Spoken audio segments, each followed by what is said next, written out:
Hey everyone, how's it going? Brian Bowman here, and I hope you're having a great day. And today we're going to talk about increasing conversions in your storefront, because if you're like most folks, you have no problem getting the traffic, right? You can get the clicks, you can get the visitors, but it's getting folks to actually pull their credit cards out of their wallet and actually go ahead and buy. And that's usually a major issue for e-commerce sellers, for store owners. And we're going to talk about conversion assets and a principle, or it's kind of like a law of conversion assets, but we're also going to talk about one specific one that I'd like you to focus on before all others. So before we dive in, if you'd like to watch our case study that we put together that breaks all this down in more depth, and you'll have a chance, if you'd like to speak with us to see if what we do and how we help storefronts convert and our programs, if it's a good fit for your brand, you can go to ecomcasestudy.com. It's ECOM with one M, casestudy.com. You can get all the info there. So, right, we can get traffic, right? I actually just had a client call yesterday and we were talking about this. So the client, came on, and we do a 2-hour deep dive session, like a strategy session with brand owners. And it was the same issue, like no problem getting the traffic, no problem getting people to actually show up. It's getting folks to convert. And this is a common problem over and over and over again. As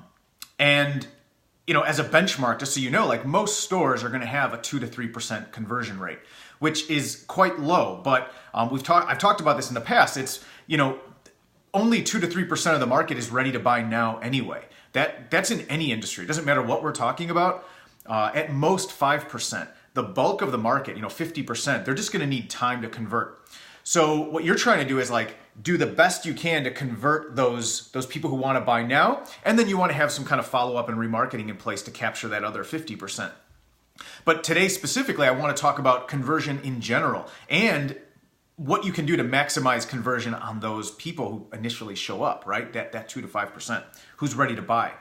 Because most sellers, from what I've seen, they probably have like a 0.5% conversion rate. Like that's pretty much what I see on a regular basis. And a few tweaks can dramatically improve that. And there's one main thing, because to keep in mind, is that conversion rates or conversion assets, the things that you put in your store to help increase conversions, they compound. Just like compounding interest, right? It's not any one investment that you make that makes you all this money, right? You put $10,000 away when you're 18, and when you're 60, you're like a multimillionaire. However the compounding works on that. I'm sure you've heard that, right? And you understand this law of compounding interest. Well, that happens in compounding in a lot of things in life. It's a law of just like of nature and of life. And it's no different with conversion assets. It's not any one asset that's going to be like the magic thing that boom, all of a sudden conversions just skyrocket. It's going to be them compounding. So there's a lot of different things you can do, and each of them has a compounding effect, right? Because if you see one of them, if you see social proof, you see reviews, you see benefits, you see great copy, you see propositions, like all of these things are going to compound, and then ultimately the shopper is going to be like, all right, let's do it. I'm going to go ahead and buy this thing. That being said, there's one in particular that I would start with, and this is one of the things I shared with the client, and I want to talk about today. Before we do, I want to tell you a quick story, like where I figured this out, or not figured it out, but where I first experienced it, and then I was like, dang, I translated it into our clients and our e-commerce stores. So I used to work at Banana Republic back in the day, probably I don't even know, maybe what is it, 2019? Like 15 years ago, I don't know, maybe 12 years ago. But one of the things that I noticed of everyone who would walk in the store, we would always put the really colorful, like bright fabrics, we'd put it out towards the front of the store. This is one of the things that my manager taught me. We'd put it out towards the front, and we'd put textured fabrics towards the front of the store as well. So like corduroys or whatever were popular back then, we'd put it at the front. And we'd have the jeans and soft, like silky blouses and things like that. Because next time you're in a store, like check this out. You'll see it every time. And actually check out your own behavior. People will walk in, and the first thing they'll do is they'll start touching the fabric, right? First thing they're going to do is people do it all the time. It's really weird. They look at it, but the first thing they do is touch. And if you think about it, it kind of makes sense. I mean, people want to like feel how soft it is, but it's almost a way to like experience the product. So one of the things I would recommend you do is look at people when they're shopping and check out your own behaviors, but I think it's easier to see somebody else. Look at how people shop when they're going through a department store or through any store, and try to replicate that in your storefront. Now, what do I mean? The number one conversion asset that I would start with, and it's not that any one thing has this massive impact and this is the one thing that's going to take your conversions, higher. They do compound, but one that is a non-negotiable is video, okay? And you want to have product video, but you want to keep in mind how people shop in a physical location, and you want to try to translate it as much as you can into your storefront. So what do I mean? If you do a product video, it doesn't have to be fancy. You could just have the product, but just talk about it. And you could even talk, if it's something that has texture, talk about how it feels. Zoom in on the detail. Make sure that they could really see the color. Try to replicate as much of the experience that people would have in that Banana Republic store or in that Best Buy or whatever it is, and try to replicate that, because people, when they start doing that, they're going to start imagining having the product, and it offers them that experience. It's the same reason why AR and VR are taking off.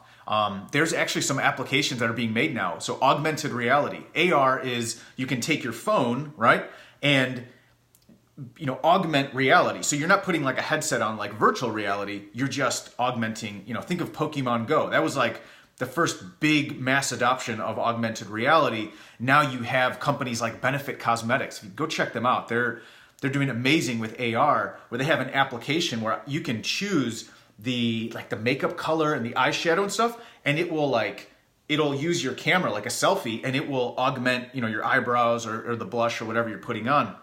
It's amazing, and I'm sure they put tons of investment into that technology. But the point is, the more that you can replicate that, and you could do a lot of that through video, the better.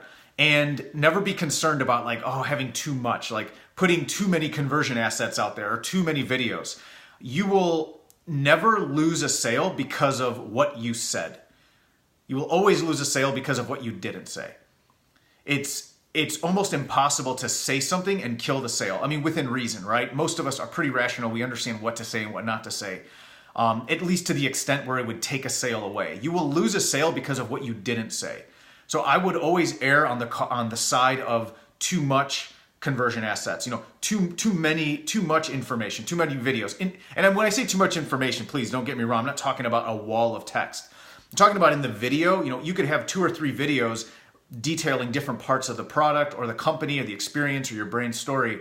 But video is huge, especially for products. So the one conversion asset that I would make sure that you have is a product video, and then keep in mind down the road that these things compound, and over time, like more and more and more of them, we'll make more of a case for your shopper to go ahead and buy. So the big point today, and like sort of a recap, is conversion assets compound. Okay, so they mount on top of each other. It's not like any one investment that makes you a millionaire 40 years down the road. It's the compounding interest. It's the compounding benefit of those assets. And you will never lose the sale because of what you said. It'll always be because of something you didn't say. So make sure you're saying more, and make sure you're giving that experience of owning the product. And you should see your conversion rates go up, and you should start moving that up towards that benchmark that you have. So again, before we wrap up, if you'd like more information on what we do at eCom Underground and our eCom Intensive program and our the different things that we have to help you increase conversions in your store, help you build your audience, help you build average order value, frequency of purchase, and just scale your business profitably and add more predictable revenue into your business, you can go to ecomcasestudy.com, ECOM with one M, casestudy.com. Check it out.